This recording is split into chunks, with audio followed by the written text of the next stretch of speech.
Lo tau nggak kalau dulu makanan pizza adalah makanan untuk orang-orang miskin? Bahkan orang kaya dulu tidak sudi melihat makanan ini, apalagi memakannya. Mereka menganggap makanan ini adalah kue yang memuakan dan menjijikan. Pertanyaannya adalah, kenapa sekarang pizza menjadi bagian budaya dari Italia? Inilah cerita tentang pizza. Putar dulu intronya.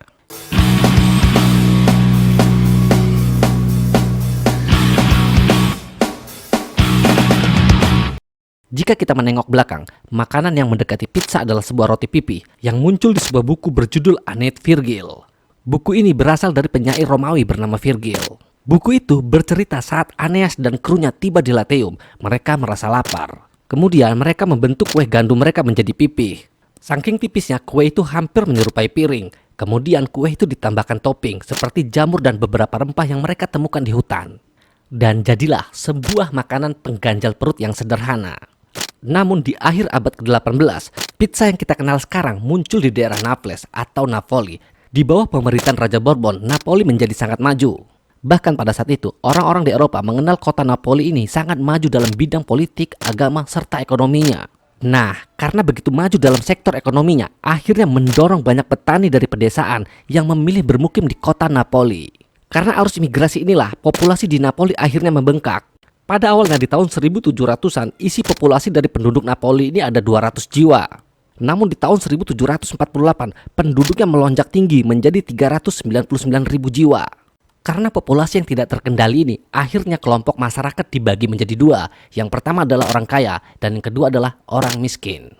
Nah, pada saat itu, orang-orang miskin di Napoli ini memiliki sebutan khusus, yaitu bagai Lazzaroni. Penampilan mereka compang-camping dan kotor.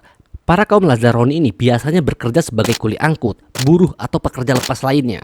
Nah, karena penghasilan mereka yang begitu sedikit, mereka sangat kesulitan untuk membeli roti sebagai bahan makanan utama mereka. Karena roti-roti di kota Napoli sangat mahal dan hanya diperuntukkan untuk mereka yang punya uang. Akhirnya, para kaum Lazzaroni ini mencoba untuk berinovasi. Mereka menciptakan sebuah hidangan roti mereka sendiri, yaitu sebuah hidangan roti pipih yang dipanggang dengan tomat. Dan makanan ini disebut dengan nama pizza. Dulu pizza tidak dijual di toko-toko ataupun di restoran, tetapi dijual di pinggir jalan. Pizza dulu dijual dengan ukuran besar, kemudian dijual per potongan kepada kaum Lazzaroni. Dan kaum Lazzaroni sangat menyukai makanan ini, karena selain mengenyangkan, ternyata makanan inilah yang mampu mereka jangkau dengan uang mereka. Topping pizza pada saat itu sudah variatif, namun masih terkesan sederhana. Contoh toppingnya adalah seperti bawang putih dan minyak B2, bahkan ada juga yang bertopping keju caciocavallo. Itu adalah jenis keju dari susu kuda. Lalu ada juga topping cecchinelli, yaitu sebuah topping dari ikan putih. Tapi pizza yang paling umum yang disukai oleh kaum Lazzaroni adalah pizza yang sederhana dengan topping saus tomat. Nah, walaupun pizza sangat begitu dicintai oleh orang-orang kaum bawah kota Napoli, tetapi pizza ini sangat dibenci oleh orang-orang penikmat kuliner Italia.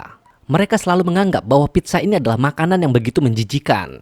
Bahkan di tahun 1831, seorang penemu bernama Samuel Morse, dia menggambarkan bahwa pizza sebagai kue yang begitu memuakkan. Bahkan di dalam catatannya, dia menuliskan bahwa pizza adalah spesies kue yang paling memuakkan, ditutupi dengan irisan pomodoro atau tomat, lalu ditaburi dengan sedikit ikan dan lada hitam. Dan saya tidak tahu bahan apa lagi, semuanya terlihat seperti sepotongan roti yang telah dikeluarkan dari selokan. Ampun, parah nih Mamang Samuel. Bahkan ketika buku masak pertama kali muncul di akhir abad ke-19, para penulis dengan tegas mengabaikan pizza ini. Dan mereka tidak memasukkan kue ini ke buku resep. Bahkan para koki asal kota Napoli tidak sudi untuk menyebutkan bahwa pizza makanan dari kota mereka. Namun akhirnya berubah pada peristiwa penyatuan Italia pada tahun 1889. Di tahun itu Raja Umberto I dan Ratu Margherita datang berkunjung ke Italia. Saat itu Ratu Margherita merasa bosan dengan makanan Prancis yang ribet dan tidak praktis. Ditambah lagi rasanya begitu monoton, itu-itu aja. Nah, disinilah sang ratu kemudian meminta orang untuk mencarikan makanan lokal di kota Napoli. Dan di momen inilah seorang koki bernama Raffaele Esposito, dia memasakkan 3 jenis pizza untuk sang ratu. Yang pertama adalah pizza dengan lemak B2. Lalu yang kedua adalah pizza dengan topping caciocavallo dan kemangi. Dan yang ketiga adalah pizza dengan topping saus tomat dan basil. Dan mengejutkan, sang ratu yang selama ini selalu makan makanan yang enak di istana, ternyata dia bisa jatuh cinta dengan pizza.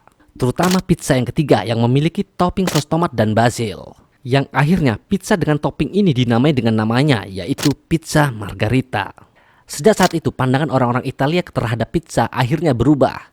Yang awalnya menganggap bahwa pizza ini adalah makanan untuk orang-orang bawah, kini pizza menjadi makanan untuk orang-orang sekelas raja dan ratu. Dan sekarang akhirnya pizza menjadi hidangan nasional yang sampai sekarang menjadi ikon dari Italia. Budaya pizza ini akhirnya menyebar ke seluruh dunia sejak tahun 1930-an dan seterusnya. Hal ini diakibatkan karena banyaknya orang Napoli yang berimigrasi ke negara lain untuk mencari kerja atau karena sebuah perang. Nah, karena imigrasi besar-besaran penduduk Napoli ini, akhirnya pizza mendapatkan rumah keduanya, yaitu Amerika. Hal itu dikarenakan di abad ke-19, imigran Italia akhirnya tiba di East Coast. Dan di tahun 1905, restoran pizza pertama di Amerika bernama Lombardi's diresmikan di kota New York. Ternyata orang Amerika sangat